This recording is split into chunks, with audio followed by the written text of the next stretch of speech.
have freedom to choose what you want to do in life. What is really freedom? And how should we enjoy it using our different faculty of reasons? And where do you think freedom comes from?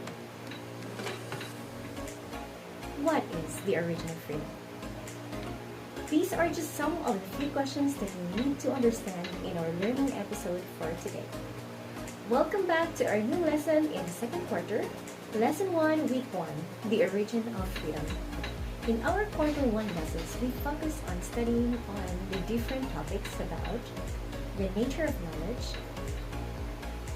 the beginnings of doing philosophy, the approaches of doing philosophy, the nature of knowledge, knowledge and truth, and the body as a limitation and transcendence. So for today, we are going to focus on the origin of freedom. So this lesson is focused on the following objectives: explain the Imago Dei doctrine as the origin of freedom, correlate the faculty of reasons and free will in everyday life, and to realize the free will must always incline with reason. Before going to our discussion, let us first unlock the difficult terms that we're going to use in our discussion today. So let me begin by asking you some of these questions, and you have to choose the correct answer. Which do you think is the meaning of Imago Dei? A, the image of God. B, the image of the day. And letter C, the freedom of the day. You have 5 seconds to think of your answer. The correct answer is letter A. What does Philosophia Ancillae Theologiae means? A. Philosophy is not theology. B. Philosophy is the handmaid of theology. Letter C. Philosophy contradicts theology. The correct answer is letter B. So back to the question, what do you think happens if a person doesn't have the freedom to choose what he or she wants in life? Human beings really desire to be free in their lives, but we know that freedom is the most abused word in our society today. So what is truly a freedom? Well, if you are going to consult the dictionary about the meaning of freedom, it tells you that freedom is the power to act, speak, think as one wants without any hindrance. Or it may also be a state of not being imprisoned or enslaved. Freedom is the ability to choose who you think is the best president of our country. It could be to choose where you want to live, or to choose who you want to become in the future. Or most importantly, to choose who you want to be your whole life. Now, for your participation in this lesson, I want you to think of the things that you mostly enjoy because of this freedom that you have. I want you to comment your answers down below. Now, where do you think freedom comes from? Where does it originate? Let us first study the Latin phrase which is called Philosophia Ancillae Theologiae, which means that philosophy is the servant of theology. Now, there are some misconceptions in this phrase. Everybody thought because of the servant that is used in that phrase, they think that theology is about philosophy, or philosophy is about theology. However, we should always think that philosophy and theology work together, because we use our philosophy to understand theology better. So why do we have to consider philosophy and studying this theology?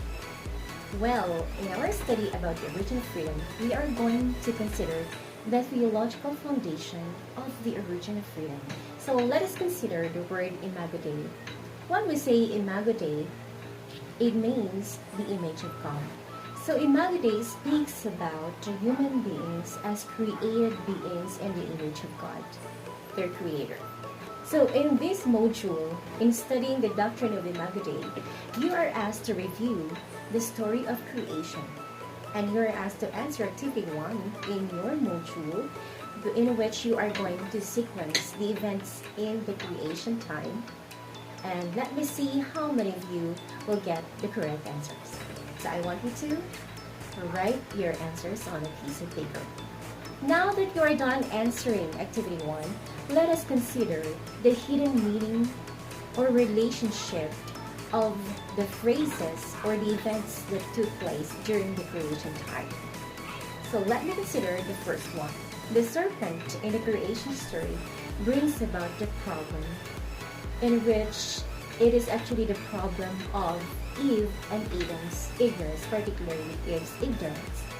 The second one, Eve, in response to it, Eve tried to justify what she knows. And it's very normal for every one of us. And the third one, here comes the temptation. The serpent stirs up already the faculty of reasons of both man and woman. And after it, Eve tried to give in, and she was totally eaten by her ego and to exercise her freedom. And they felt this guilt feeling inside them, the feeling that was made by their own conscience. So this feeling was very normal even to all of us when we commit mistakes or when we try to do wrong. Sometimes we feel that there are really consequences of every action that we do. Results of our actions will bring distress to ourselves and even will make us very unhappy. And back to the story, the reaction of man and woman in the story were fear, wary, and there was blaming with each other because of the action that they committed. And God made them left the paradise as the consequence of their answers. So a very common result of our actions are the consequences, because in every action there is always a corresponding reaction or consequences. So if Eve and Adam didn't abuse the freedom that was given to them by God, they won't be able to commit mistake or do wrong, and maybe until now they are still enjoying the beautiful paradise that was actually given to them. So it's a beautiful reminder of how everything has started and how we have this freedom that we are enjoying right now in each of our lives. So God created you and me, all human beings in this world, according to His own image, according to His own likeness.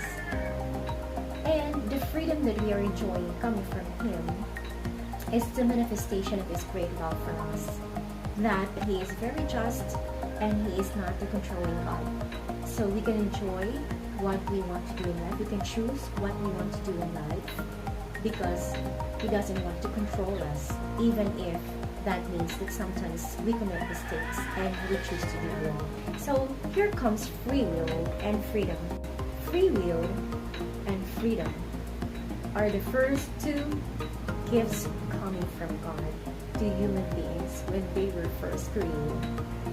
So we are both capable to understand the order of things that were established by our Creator. On the other hand, because of our free will, we are also capable of directing each of ourselves towards the truth or towards what is right. So by virtue of the soul and spiritual power of intellect and will, man is endowed with freedom, an outstanding manifestation of the divine image of God. So our freedom comes from our ultimate God, our Creator. The essence of our freedom is, of course, to do good and to avoid with evil. So we don't follow the mistakes of our first parents, Adam and Eve, where they choose to abuse the freedom that was given to them. So look at the result of sin now, and we have around us. So in committing crimes, doing anything that is not good to other people. They're just the results of sin that were committed by our first parents. So what about you students? Can you think of a certain experience in your life, maybe during this pandemic, that actually remind you of our lesson today?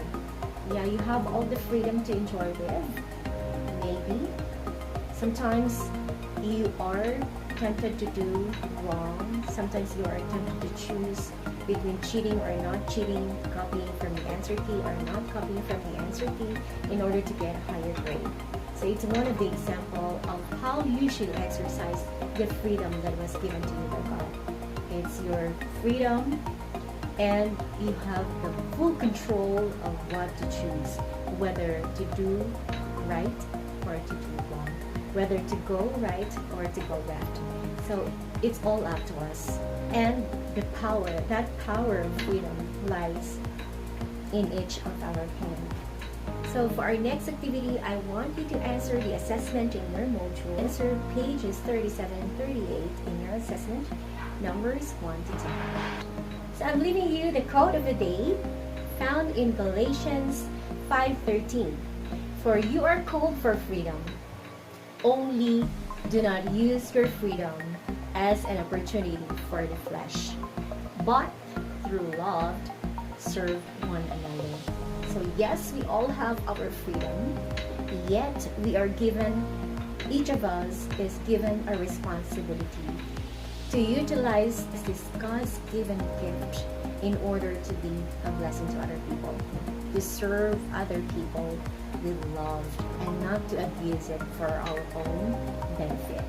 So thank you very much for watching this very short video of mine for our lesson 1.